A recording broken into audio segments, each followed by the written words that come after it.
Good day everyone! Welcome for another video. Sa oras na ito, ating pag-aaralan ang Messages to Young People. Nasa chapter 27 na po tayo, entitled Tagumpay na Inangkin.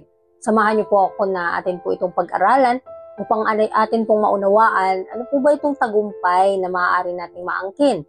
Sabi dito, bihira nating nauunawaan ang lakas na maaaring mapasa atin kung tayo ay kumonekta sa pinagmumulan ng lahat ng lakas.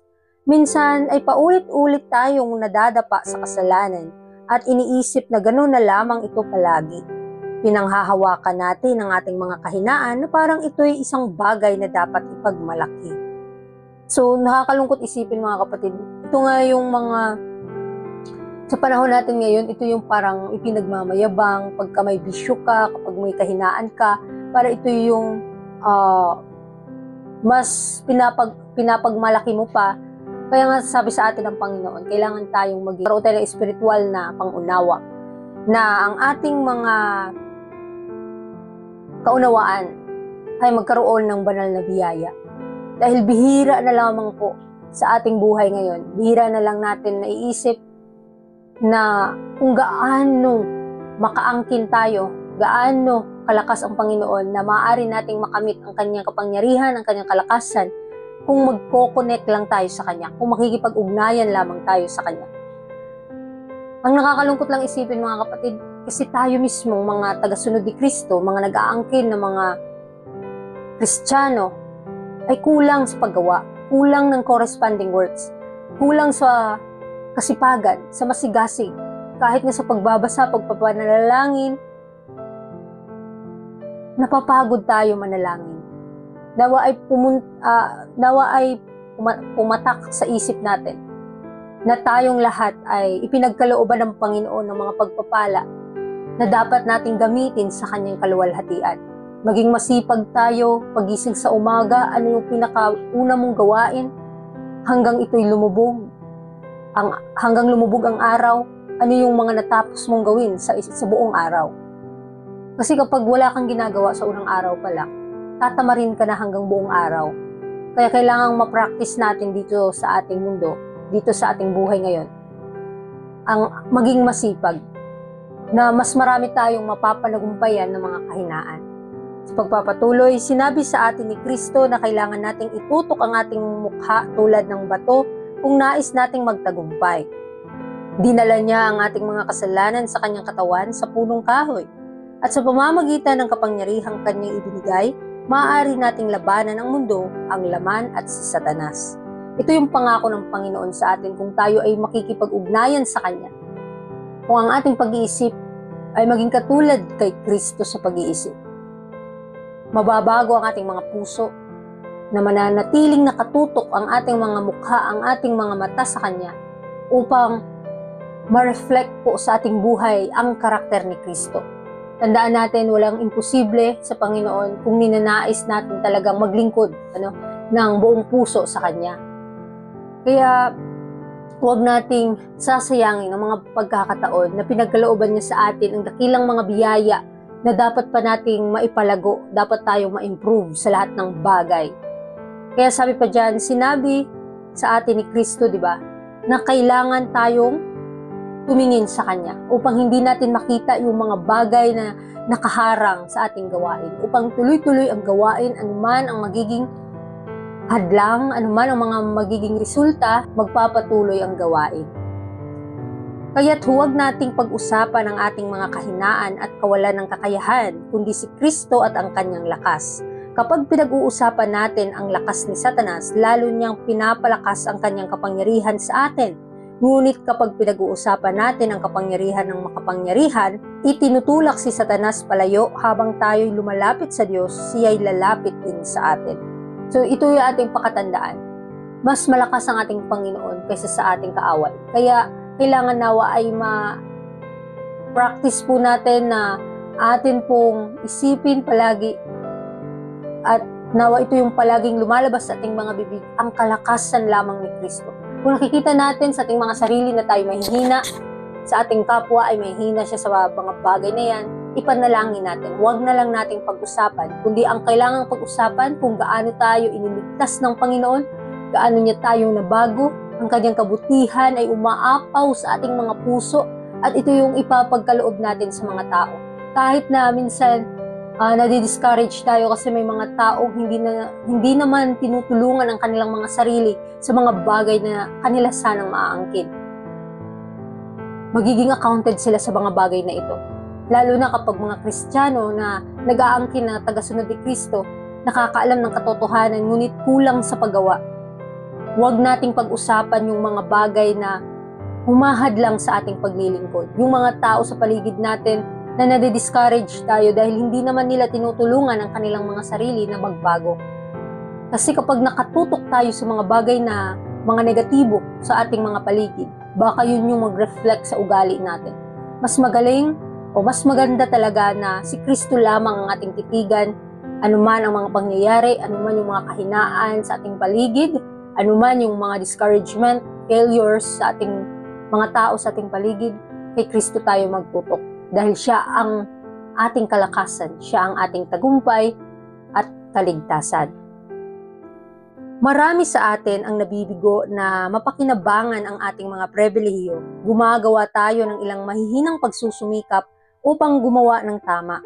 Ngunit pagkatapos ay bumabalik tayo sa ating dating buhay ng kasalanan.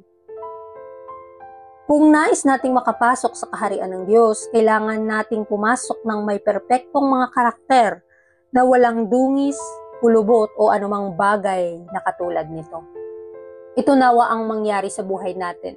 Pagsikapan natin habang mayroon pa tayong panahon sa ating presenteng panahon ngayon na mabago ang ating karakter, na mapabanal ito, na maging perpekto gaya ni Kristo, at mawala ang lahat ng mga kasalanan sa ating harapan. Kasi nakakalungkot lang isipin, di ba? Maraming mga taong nag-aangkin ng mga Kristiyano, ngunit hindi nakikita sa kanilang mga gawa. Subalit, kung may mga tao tayong nakikitang mga ganun, na hindi nila tinutulungan ang kanilang mga sariling mabago, huwag natin yung tingnan. Dahil baka ang isang kapatid natin nag-struggle din, kailangan nating titigan pa rin ang ating Panginoong Hesus upang yun yung mag-reflect sa atin at matulungan natin ang ating kapwa sa mga bagay na hindi niya kayang gawin. Kaya ipanalangin natin ang isa't isa, huwag tayong mapanghinaan, dahil ang Panginoon nandyan, tutulungan niya tayo sa ating mga mahihinang bahagi. Tapat ang Diyos na hindi niya tayo hahayaan na makikipaglaban sa ating mga sarili na nag-iisa. Kundi, meron siyang kapangyarihan, meron siyang mga libu-libong mga anghel na ipapadala sa atin na mga tinutokso. Minsan nabibigo tayo dahil maraming mga bagay, mga pribilehiyo na pinagkaloob sa atin, ngunit sinasayang lamang natin. Nawawag po natin yung sasayangan kasi bawat oras sa ating buhay ay merong halaga.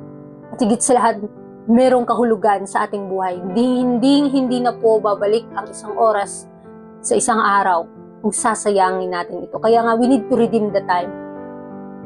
Paano ba natin maibabalik ang panahon? Sa pamamagitan ng pagsunod sa Panginoon at sundin ang kanyang kalooban at mapaglingkuran siya ng buong puso ng may katapatan. Si Satanas ay nagtatrabaho ng mas matindi habang tayo ay papalapit sa pagtatapos ng panahon. Inilalatag niya ang kanyang mga bitag na hindi natin nakikita upang sakupin ang ating mga isipan. Ito yung gawain ng kaaway. Nawa ay magising na tayo. Nawa ay makaalam po ang lahat ng kabataan, bata, matanda, na nagsisikap ang kaaway habang nagtatapos ang ating kasaysayan ng mundong ito, na ang ating pagsisikap ay hindi magiging sayang sa harap ng Panginoon kung ang ating titigan lamang ay si Kristo, ang kanyang merito. Kaya pagsikapan nating mabago. Punuin natin ng mga salita ng Diyos, ng kanyang mga pangako ang ating mga puso upang ito yung lilitaw sa ating buhay at ito yung lagi nating sinasambit ng ating mga dila. Pag lagi nating iniisip ang kabutihan ng Panginoon, ito yung magre-reflect sa ating mga ugali. Ito yung magpapabago at magpapabanal sa ating buhay.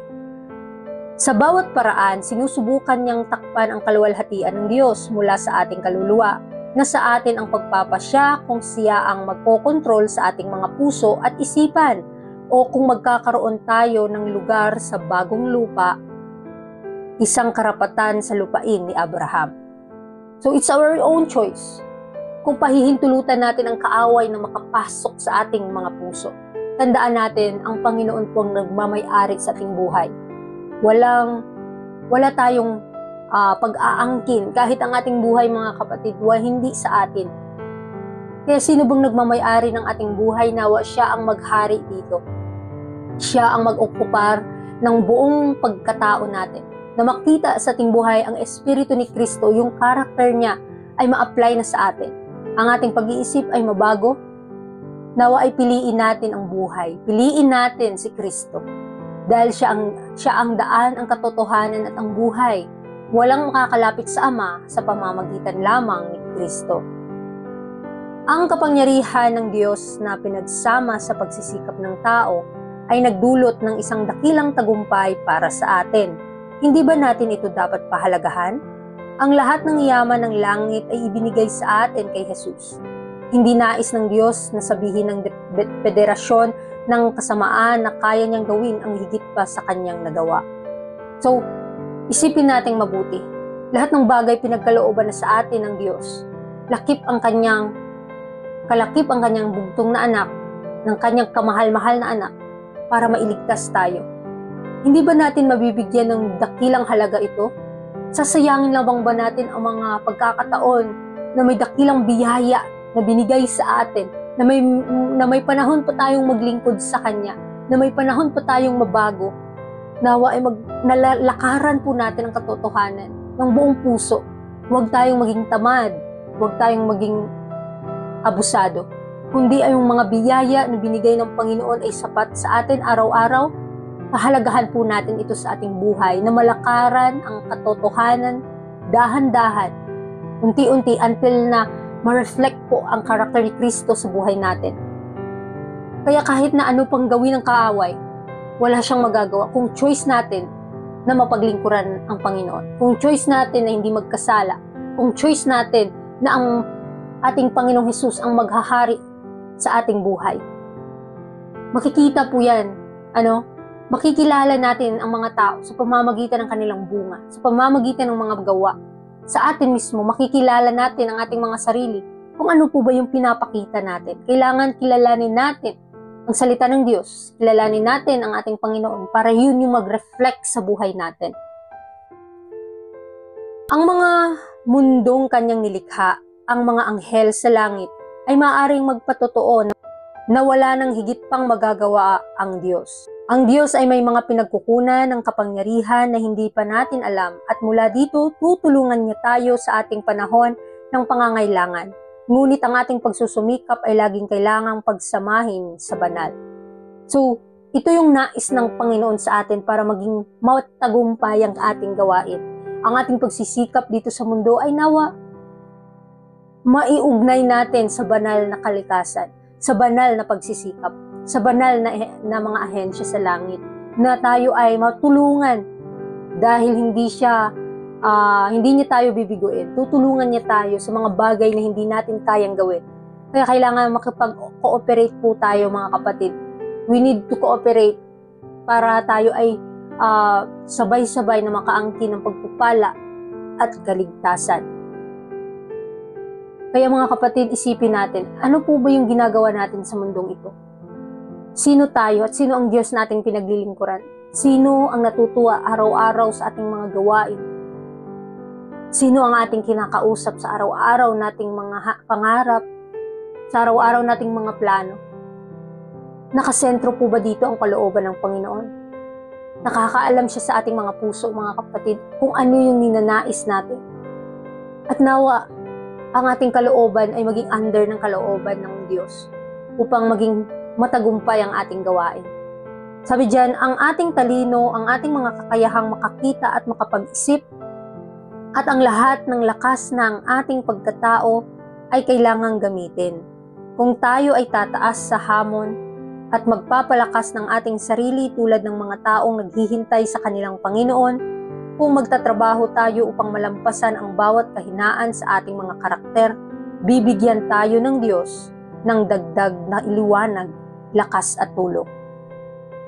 Napakaganda ang pangako ng Panginoon dahil kasi kahit na tayo'y mahihina sa mga bagay na imposible para sa atin na mangyari sa buhay natin, ngunit pinapahintulot ng Panginoon para ma-realize natin kung gaano siya kabuti. Tutulungan niya tayo. Dahil ang lahat ng meron tayo, kailangan natin gamitin ang ating katalinuhan, ang kaalaman, ang kaunawaan. Ang kalakasan ay kailangang magamit sa kaluwalhatian ng Panginoon upang ang mga bagay na hindi natin kayang gawin, ang Panginoon na po ang gagawa. Makipag-cooperate lang tayo, gumawa at kumilos tayo. Ang mga maliliit na bagay sa ating buhay, nawa ay magawa natin at magampanan upang may dakila pang mga gawain na ipaparanas sa atin. Kaya kailangang magtrabaho tayo kasama ang Panginoon. Kung magninegosyo ka, gawin mo ito sa kaluwalhatian ng Panginoon. Pananampalataya at paggawa. Ang pananampalataya ay hindi damdamin. Ang pananampalataya ay ang katiyakan ng mga bagay na inaasahan, ang ebidensya ng mga bagay na hindi nakikita. Mayroong isang uri ng relihiyon na walang iba kundi ang makasarili. So tandaan natin, ang pananampalataya kailangang isagawa din. Ipapakita natin ito sa gawa sa pamamagitan ng pakikipag-ugnayan sa Panginoon. Kung mga bagay na imposible na mangyari sa buhay natin, kailangan nating ipagkaloob sa Diyos upang tayo'y matulungan, upang tayo ay magkaroon ng tagumpay sa ating mga pangarap, sa ating mga trabaho, sa gawain na iniatas niya sa atin. Nagkakaroon ito ng kasiyahan sa mga makamundong kaligayahan. Ito ang kontento sa pagmumuni-muni sa relihiyon ni Kristo, ngunit hindi nito alam ang kapangyarihang magligtas nito. Ang mga may ganitong relihiyon ay tinuturing ang kasalanan na magaan dahil hindi nila kilala si Jesus. Habang nasa ganitong kalagayan, tinitingnan nila ng magaan ang kanilang mga tungkulin. Ngunit ang tapat na pagtupad sa tungkulin ay kasabay ng tamang pagtingin sa karakter ng Diyos. So nawa sa ating pagtingin sa ating Panginoon ay maipagawa o maisagawa natin na malakaran ang katotohanan dahil kabaliktaran pa mga kapatid sa pananampalataya na may paggawa. Ang sinasabi dito, mayroong isang uri ng relihiyon na hindi nakaugnay sa Biblia, kundi yung anong relihiyon ito? Yung makasariling relihiyon.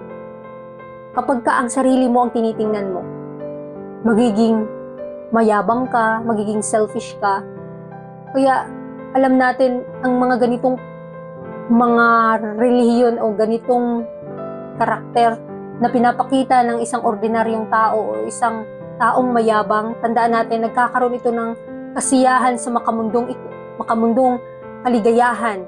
At itong relihiyon na ito mga kapatid, itong punong-puno ng makasarili, nakokontento siya, minumuni-muni niya ang kabutihan ng Panginoon, ngunit hindi niya alam paano maililigtas nito. Kaya maging mapagbantay tayo sa bagay na ito kasi nga kahit tayo nakakaalam ng katotohanan, ngunit hindi natin alam paano ma-exercise ang katotohanan na ito. Hindi tayo maililigtas nito kung tayo mismo sa ating mga sarili ay hindi natin kayang pagsikapan. O kahit yung sarili natin, hindi natin matulungan na ma-reach out ang biyaya ng Panginoon. Dahil lahat ng bagay binigay niya na. Pinagkalooban niya na sa atin. At kung mangyari man na hindi maligtas o hindi tayo maliligtas, it's our own choice mga kapatid. Kasi ano yung pinili natin, yun yung patutunguhan natin. Hindi po tayo pipilitin ng Panginoon kung ano yung ninanais ng ating mga puso. Binigyan niya tayo ng freedom of choice. Kung tayo po ba ay susunod sa Kanya ng buong puso, ng may pag-ibig at pananampalataya, o tayo po ba ay lalabag sa Kanyang kalooban. Kaya mga kapatid, tandaan natin, may mga tungkulin tayong dapat magampanan sa mundong ito habang tayo naghihintay sa Kanyang pagparito. At marami tayong mga kahinaan na dapat nating mapanagumpayan sa pamamagitan ng biyaya ni Kristo. Nawa wag nating sasayangin ang mga pagkakataon at pribilehiyo na binigay sa atin upang ang lahat ng ating mga gawain ay magbigay kaluguran, magbigay kaluwalhatian sa ating Panginoon. Kaya muli, maraming salamat po sa inyong pakikinig and God bless.